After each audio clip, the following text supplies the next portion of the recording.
Це складно описати, тому що боль і страх. It's difficult to describe the pain and fear inside. Everything is burning. Як діти, вони і грати хочуть. It is hard to explain to our children. They miss their relatives and friends. It is very painful. I can't describe it.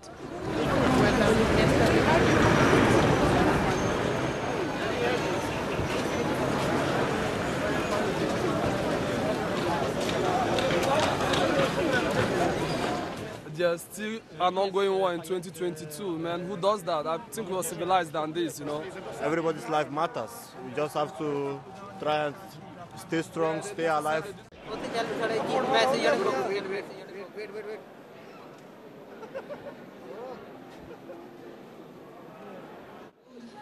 People keep coming up to us and asking us what they should do, where they should go.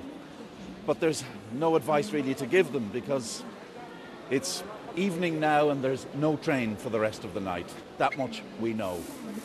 And this is a humanitarian crisis that is growing in scale.